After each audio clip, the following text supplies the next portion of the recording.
Phyllis, you are a visual artist working in painting and drawing primarily in plein air for more than 30 years. Can you explain a little bit of what plein air is and tell us what drew you to this method? Yes, of course. So plein air is a French term for, I think it means open air. My French is just high school French from many years ago. But it is a pretty much known term for painting outdoors on location. So there is a real dedicated group of plein air artists that like to drag all their stuff out there and work right outside in front of the motif or the scene that they're painting. So that's what I do. I fell into it really seriously. I had done some of it off and on when I was in undergraduate, but when I was in graduate school, I always loved the landscape, and I started working primarily plein air at that point in time, and I just have never gone back. It was just love at first, really serious dip into it, yeah. It can teach you a lot about being in the moment, and also things change constantly, and sometimes not for the better, right? Or you're dealing with wind sometimes, or rain. And I find there's sort of three categories of artists who do plein air at all. And one is like me who like, yeah, what can I do to do it in the winter? How can I do it in the snow? Can I get an umbrella to do in the rain? And then there's people who go, yeah, I love to do it, but maybe just when the weather's sort of favorable. And then other folks are like, I just don't think it's worth all the bother. I grew up in New York on Long Island, and I love the change of seasons. I spent a lot of time outdoors as a child. I grew up in sort of a strange, well, not strange, it was sort of the middle of suburbia, but we lived in what was a gardener's cottage of an old estate. So we had some woods full of poison ivy. I always got poison ivy. But just spending, I came from a large family, and going outside in the woods was often sort of a place where I got quiet. So just what I remember as a kid, just the different plants coming out, and just sort of typical things, the bulbs in the spring. So it was just, I think, mostly spending a lot of time outside from as far back as I can remember. If you're painting and like sand gets in your painting, is that like part of the aesthetic or? Usually, yeah. It kind of depends how much sand. Like sometimes the wind will do sort of a face plant of your painting, and Where is your show at? It's at PCC Sylvania's Northview Gallery. In my show, I have works kind of featured in three major locations. One is Sauvie Island.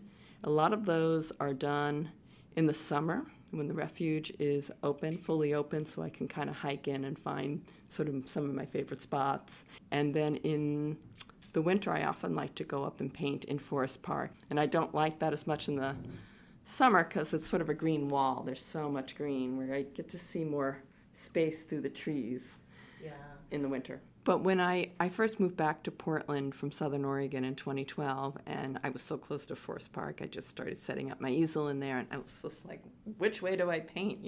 Everything's just sort of all over the place. And I found a few places I liked, and I kind of thought it was sort of random. But then I ended up returning to those places every year because I'd go out. And so it was like, I think there was some depth and some openness that I was looking for there. Third main area of the show is my garden. I grow a lot of flowers and plants. I'm a big lover of gardening. And I became a master gardener, which is a program through OSU's extension program. It feels a little lofty for what I feel like my knowledge is. But during the pandemic, I actually finished that coursework in 2020. But I've been gardening for a long time, and so I paint my garden in the summer. But during the pandemic, when we weren't supposed to go anywhere, I started painting my garden more. But it's like my focus is always, usually, not always, but usually on what's next. So what is next? I'm going to throw my paints in the car, and I've been getting ready for my show for about a month. And I'm probably I live up in St. John's, near the St. John's Bridge, and the Sauvie Island Bridge is 5 miles from my house, and I'll probably drive up there and do some scouting around, if not some painting as well. Because you are painting on site, returning to a site multiple times to complete each piece, it has been noted that your landscapes have become sort of unintentional records exposing the impacts of climate change. Is climate change something that matters to your work and to your landscape and painting in general?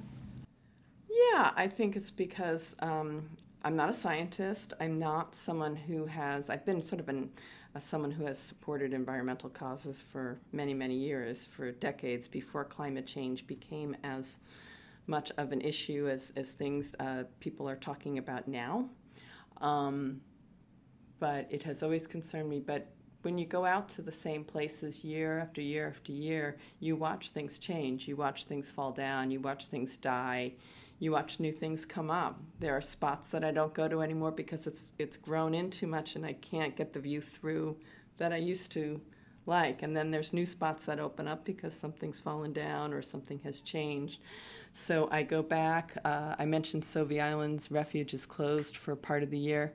It's always a big deal when I can go the first day it's open that I'm able to go back up there to see how the trees did over the winter, because the old oaks are definitely starting to fall down, and how much of that is due to just being old, because some of these Sauvie Island oaks predate, I think, white presence in Portland area, and they have a lifespan, right? But how much is climate change speeding up that? I don't know. What I have observed a lot, the two things I can say I've observed the most, for instance, on Sauvie Island, is that some of the old oaks are losing large limbs. So again, I don't know how much of that is just the aging process and how much of that is climate stress. And then I'm also noticing you used to notice a lot more wild blackberries. You still notice plenty of the piles of blackberries that grow everywhere where you don't consciously eradicate them or keep them out. I believe it's hemlock. Again, I'm not a scientist, so I don't want to be quoting where my expertise is not. But a lot of it's like poison hemlock that's growing up under the trees. So now that I know what it looks like, I've been pointed out to it last summer. I see it everywhere. So it's an interesting. I don't believe it's a noxious weed in Oregon or in Multnomah County. At least I think I checked that last summer, but I believe it might be in Seattle. I think I checked it up in Kings County, Washington. So it's interesting to see how you have different issues with different kinds of invasive plants and things as time goes on. How long have you been going to Sauvie's Island specifically? Well, I moved to the Portland area in 1992. So I left for a little while but came back. But it really a period of 30 plus years. As a professor at PCC, how has your experience between your education, your travels, and your focus of Portland on Canvas bled into your teachings in the classroom? Yeah, it's teaching is kind of this wonderful way where you just kind of keep experimenting with different things and trying different tacks to get students to kind of explore and push their boundaries out a little bit. And I also get ideas. Sometimes I sort of have a light bulb moment when I'm teaching, like, oh, I could modify this and I could make an assignment out of something like this. This would probably be a really cool thing to try with them. I was telling my students yesterday, it was something that resonated with some of them particularly, that, if you're a performer, you're practicing a lot. But when you go out on that stage to perform, you've practiced so much that you have it now and you can perform it.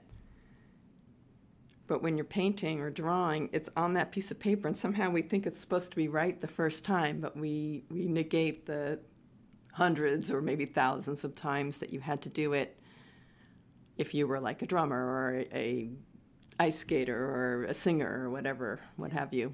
So it's kind of an interesting way to think about it, because sometimes that can sort of take a little pressure off trying to create something that's like, we all want to make good stuff, but sometimes that idea of trying to make something good is actually in your way of making something good.